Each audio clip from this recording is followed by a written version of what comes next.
একদম মাইনাসে পড়ার জন্য অনেক ভাই ব্রাদারের আসলে রিকমেন্ডেশন থাকে। আমি কিন্তু অলরেডি একটা পড়া অ্যাডিডাসের, এগুলো কিন্তু 100% যারা নাকি মাইনাসে যারা যায় বা ট্যুর করে বা বাইরে থাকে তাদের রিকমেন্ডেশনে এই যে ভিতরের সুইফট, আবার এই যে এখানটা এক্সট্রা একটা পকেট আছে, আবার প্লাস যারা নাকি বাইকার্স তাদের জন্য এখানটা আলাদা একটা গ্রিপ করে দিয়েছে হাতে।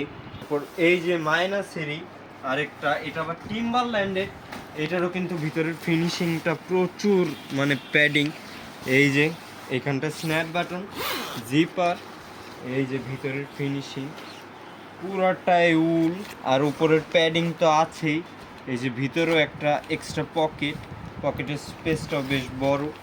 তারপর এই যে আছে এইটাও কিন্তু মাইনাসের, আর এটা কিন্তু কেলভিন ক্লেনের, এইটাও কিন্তু উপরের প্যাডিং, এটার ভিতরে কিন্তু মাইনাস। আমরা অলরেডি হুডির থেকে দেখতে পাচ্ছি, আর হুডির এখানে অ্যাডজাস্টেবল মানে কোনো বাতাসের সিস্টেমই নাই।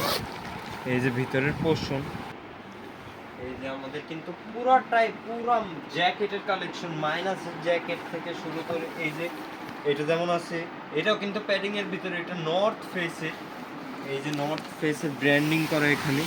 প্যাডিংটা কিন্তু খুবই হার্ড, ভিতরে বাতাস ঢোকার কোনো চান্সই নাই।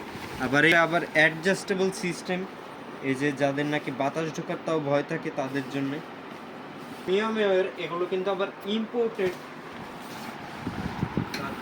এটা আবার ডোলসে গাব্বানা ব্ল্যাক কালারের ভিতরে, এই যে এখানটায় ডোলসে গাব্বানার একটা ব্র্যান্ডিং।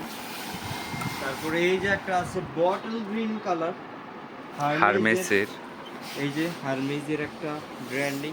আর এই যে দুই সাইডের পকেটও কিন্তু জিপার পকেটের স্পেসটাও বেশ বড়। এগুলো